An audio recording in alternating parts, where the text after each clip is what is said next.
আসসালামু আলাইকুম, কেমন আছেন সবাই? ভালো আছেন? আমি এখন আছি ইসলামে নিষিদ্ধ একটা সিটি আছে। সৌদি আরবে নিষিদ্ধ না, সৌদি আরব এখন উন্মুক্ত করে দিছে। আলুলা যে জায়গাটা ইসলামে নিষিদ্ধ আর কি। নবী সাল্লাল্লাহু আলাইহি সাল্লাম বলছিল এই শহরে যেন প্রবেশ না করে। সৌদি সরকার কিন্তু উন্মুক্ত করে দিছে সবার জন্য। হ্যাঁ, এটা সেই শহর। আমার পিছনে যেটা দেখা যাচ্ছে, আমার টিকিট আনি নেই, এই জন্য ঢুকতে পারতেছি না। এখানে ওই যে গেট আছে, ঢুকা যাবে না। ওই যে পিছনে দেখা যাচ্ছে, এটা কিন্তু 2000 বছর আগের প্রত্নতান্ত্রিকদের। এখানে বাড়িঘর দেখা যাচ্ছে, ছোট ছোট চিলে কোঠার মতো।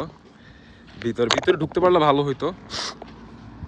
আমি দেখাই একটু ব্যাক ক্যামেরা দিয়া, তাহলে বুঝতে পারবেন।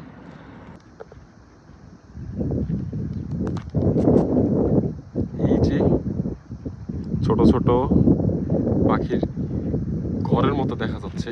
এখান দিয়ে দরজা আছে। ভিতরে যারা ঢুকছে ওরা টিকিট নিয়ে ঢুকছে ভিতরে। আমি তো জানি না টিকিট লাগে এখানে ঢুকতে। এটা এই পুরো শহরটাই এমন বিশাল বিশাল মাউন্টেন দ্বারা ভরপুর। এখানে তেমন একটা নাই, ওই পাশে আরো বেশি, চারপাশেই ঘেরা।